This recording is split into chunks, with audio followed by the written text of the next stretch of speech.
Bom dia, pessoal. Como vocês estão? Hoje é dia do quadro Tira Minha Dúvida. Assim sendo, responderemos a algumas perguntas feitas pelos seguidores. A primeira dúvida é do Abreu Rossato. A sua pergunta é a seguinte: quais são os gargalos na implementação da reforma tributária no Brasil? Bem, a reforma tributária, promulgada pela Emenda Constitucional 132 de 2023, representa uma das maiores transformações no sistema fiscal brasileiro, com o objetivo de simplificar a tributação sobre o consumo por meio da criação do Imposto sobre Bens e Serviços, o IBS, e a Contribuição de Bens e Serviços, o CBS, substituindo impostos como o ICMS, ISS, PIS, COFINS e IPI. A transição prevista para iniciar em 2026 e se estender até 2033 promete reduzir a complexidade tributária, mas enfrenta gargalos significativos que podem comprometer a sua efetividade. Em agosto de 2025, com a fase de testes se aproximando, esses desafios incluem questões legislativas, questões federativas, tecnológicas, econômicas e jurídicas, conforme destacado por especialistas e relatórios recentes. O primeiro gargalo é de natureza legislativa e regulatória. Sendo assim, um dos principais obstáculos é a demora na aprovação de leis complementares e regulamentações necessárias para operacionalizar a reforma. Sancionada em janeiro de 2025, a reforma exige a definição de alíquotas, regras de transição e mecanismos de partilha de receitas. Mas até agosto, até esse mês, várias pendências persistem. Por exemplo, a fase de testes previstas para começar em 2026 ainda carece de detalhes sobre sistemas de arrecadação e fiscalização, o que gera insegurança para empresas e contribuintes. A ausência de um comitê gestor unificado para o IBS, que envolve União, Estados e municípios, agrava o problema, pois exige coordenação entre entes federativos com interesses divergentes. Além disso, setores específicos como o de pequenas empresas enquadradas no Simples Nacional enfrentam incertezas sobre como a CBS, que é uma tributação federal, e o IBS, que é estadual e municipal, serão aplicados, o que pode aumentar a carga tributária para micro e pequenas empresas se não houver ajustes adequados. A pressão por exceções e regimes especiais, como os previstos para combustíveis e serviços financeiros, complica a uniformidade pretendida pela reforma. O segundo gargalo diz respeito aos desafios federativos e regionais, pois a reforma altera a distribuição de receitas entre União, Estados e municípios, o que gera resistência federativa. Estados como o Rio de Janeiro, por exemplo, projetam prejuízos de até 830 milhões devido a mudanças em tarifas e partilhas, especialmente em setores como óleo e gás. A unificação do ICMS e ISS no IBS exige negociações intensas para evitar perdas fiscais em regiões menos desenvolvidas, o que pode levar a atrasos na implementação. Até 2025, a falta de consenso sobre o Fundo de Desenvolvimento Regional, o FDR, e o Fundo de Compensação de Perdas, o FCP, tem sido um gargalo recorrente, com estados do Sul e Sudeste defendendo maior autonomia fiscal, enquanto Norte e Nordeste demandam mais repasses. Essa tensão federativa pode resultar em judicialização precoce com entes como estados e municípios, questionando a constitucionalidade de regras de transição no Supremo Tribunal Federal, o que prolongaria a incerteza. O terceiro gargalo é de natureza tecnológica e operacional. A implementação exige investimentos massivos em tecnologia para integrar sistemas de arrecadação. A criação de um novo modelo de nota fiscal eletrônica, né, e plataformas de apuração unificada do IBS e CBS representa um desafio, especialmente para pequenas empresas que precisam adaptar seus sistemas contábeis. Relatórios indicam que mudanças nos prazos e datas de recolhimento dos tributos demandam adaptações rápidas, com riscos de erros na fase inicial de testes. A definição sobre esses sistemas a 10 meses do início das experiências no ano que vem coloca empresas em alerta, pois a falta de informação pode elevar custos com consultorias e treinamentos.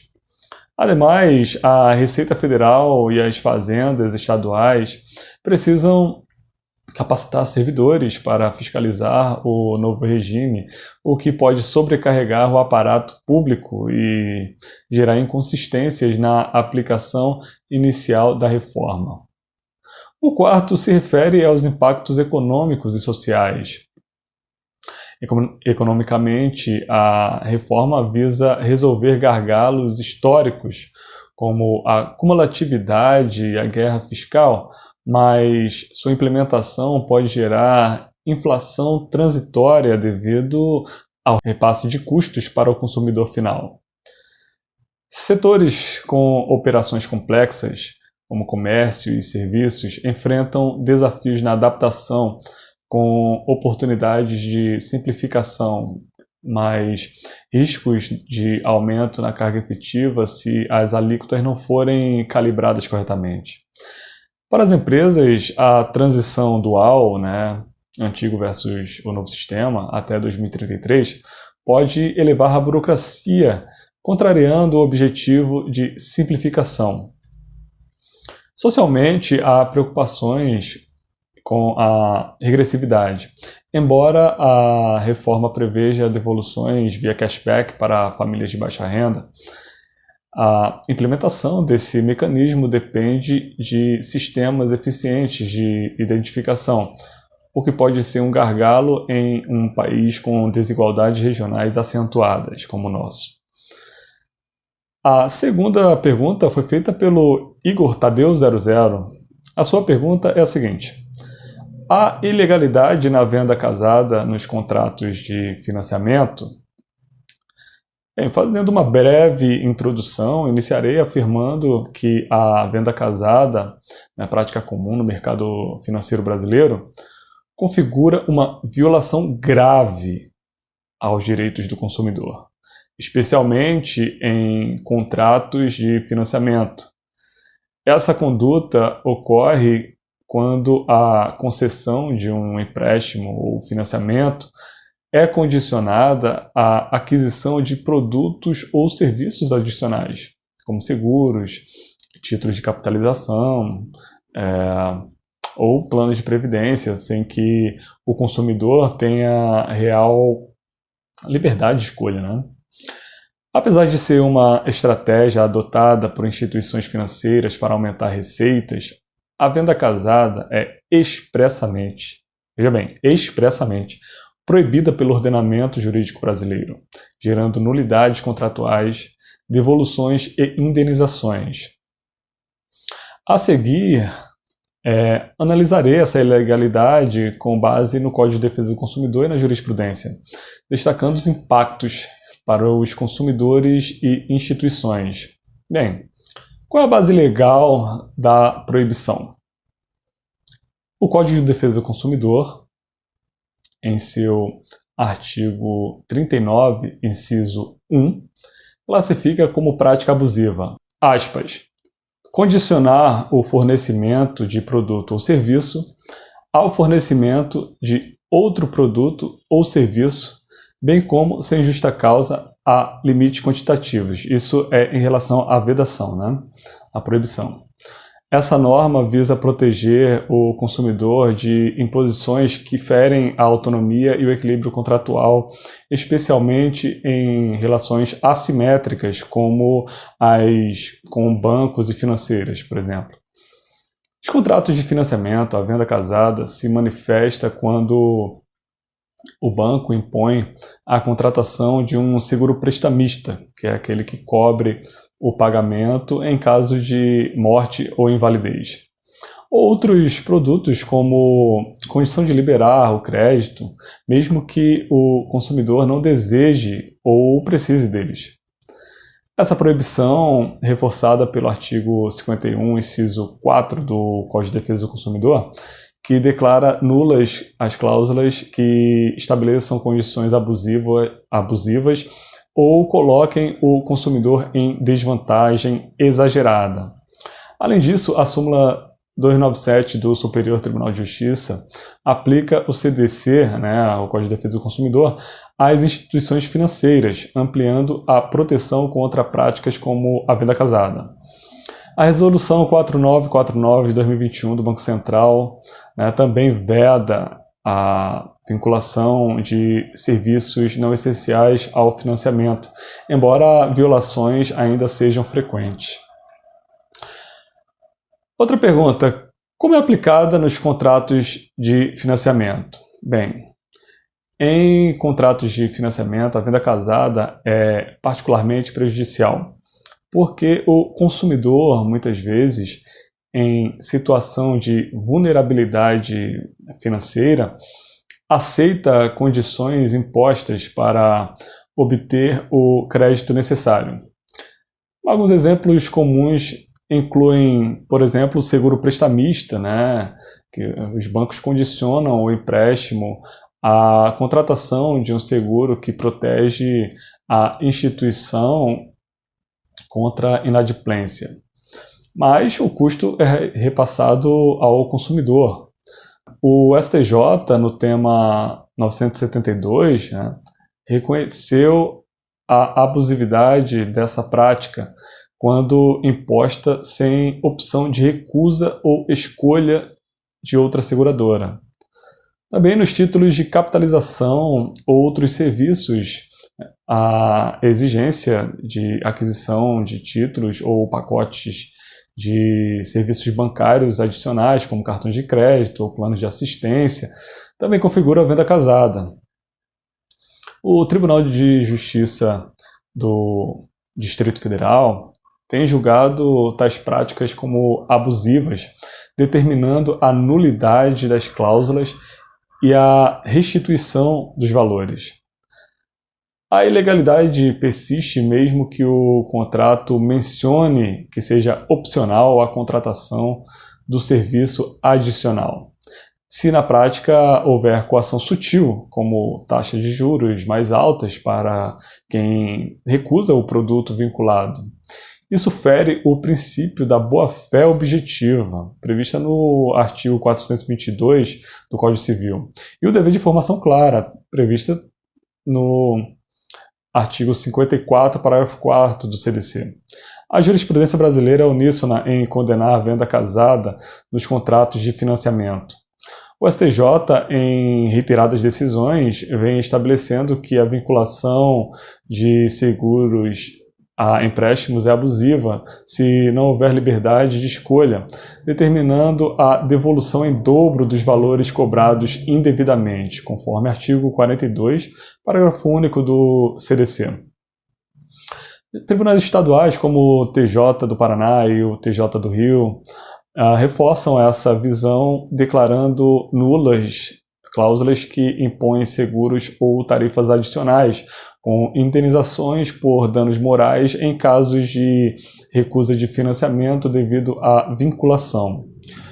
O TJ do Distrito Federal, em acórdãos recentes, tem enfatizado que a venda casada viola não apenas o Código de Defesa do Consumidor, mas também a isonomia contratual, especialmente em financiamentos imobiliários ou veiculares. A doutrina, representada por autores como Cláudia Lima Marques, classifica essa prática como uma forma de abuso de poder econômico, sujeita a sanções administrativas pelo PROCON e multas pelo Banco Central. Outra pergunta que fica é: quais são as consequências da ilegalidade?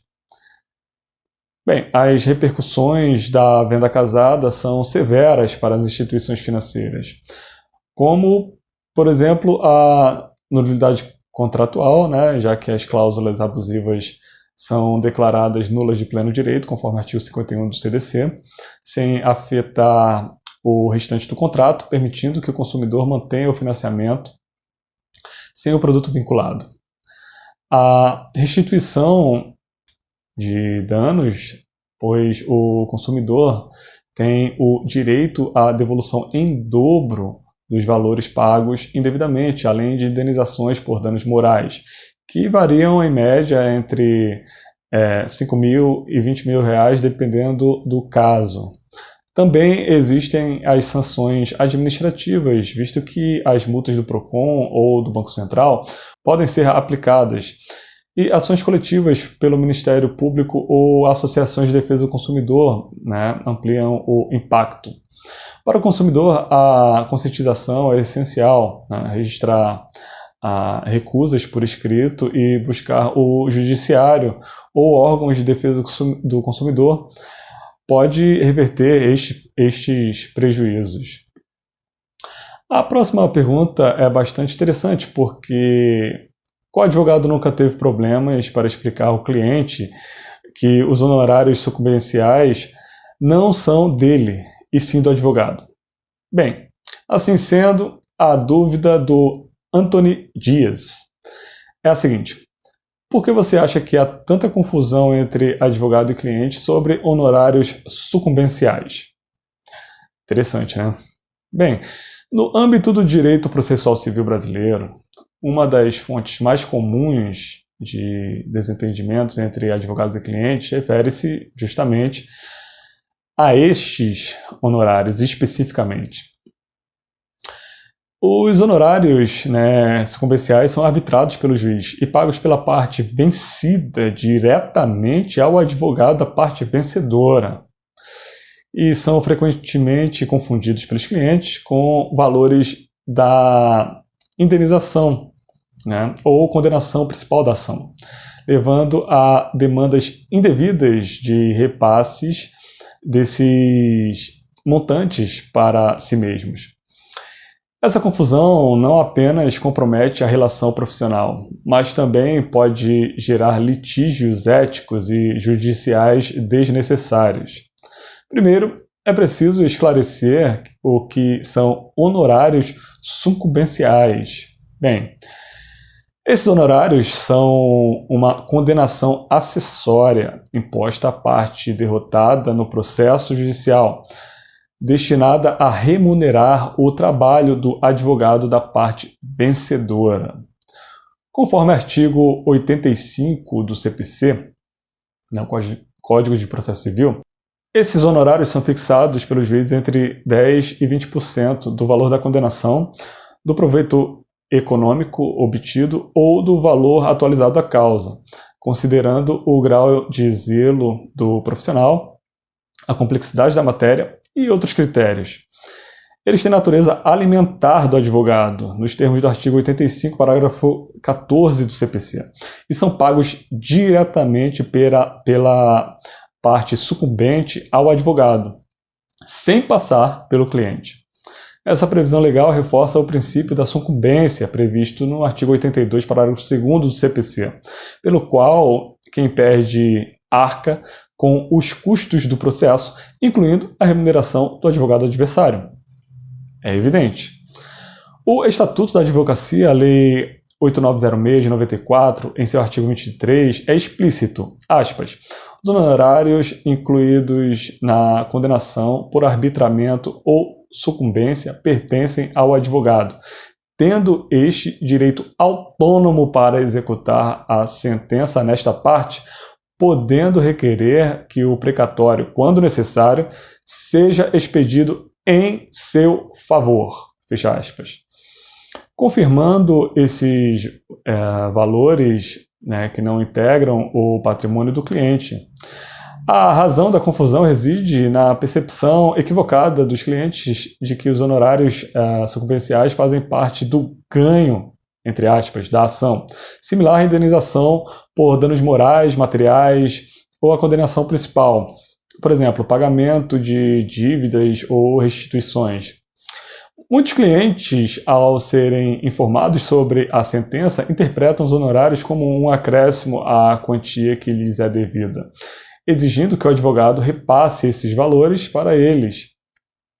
Essa interpretação ignora que a indenização é destinada à reparação do dano sofrido pelo cliente, conforme artigo 944 do Código Civil, enquanto os honorários remuneram exclusivamente o serviço advocatício prestado. Exemplos reais ilustram essa problemática, por exemplo, nas ações de indenização. O juiz pode condenar o réu a pagar, né, por exemplo, R$10 mil ao autor, né, que é a indenização, e R$2 mil ao advogado, que são os honorários sucumbenciais. O cliente, ao ver o total de 12 mil na sentença, pode demandar o repasse integral, confundindo as rúbricas. A jurisprudência do STJ reforça que o crédito resultante de honorários sucumbenciais não tem preferência sobre o crédito do cliente, mas pertencem ao advogado, sem direito de repasse. No entanto, em casos de litígio entre cliente e advogado, o STJ prioriza o pagamento ao cliente antes do advogado, mas sem transferir a titularidade dos honorários. Essa confusão é agravada pela falta de transparência inicial, porque muitos contratos de honorários não esclarecem explicitamente a distinção entre honorários contratuais, né, pagos pelo cliente, honorários sucumbenciais, pagos pelo vencido, e a condenação principal. Mas quais são as razões entre a confusão e quais são as implicações éticas? Bem, a desinformação decorre de vários fatores. Primeiro, falta de educação jurídica, porque os clientes leigos não distinguem as rúbricas da sentença, vendo tudo como vitória financeira pessoal. Isso é comum em ações consumeristas ou trabalhistas, onde o foco está na reparação ao autor. Segundo, comunicação insuficiente, pois muitos advogados nem sempre explicam no início da relação que os sucumbenciais são sua remuneração exclusiva, levando a expectativas irreais.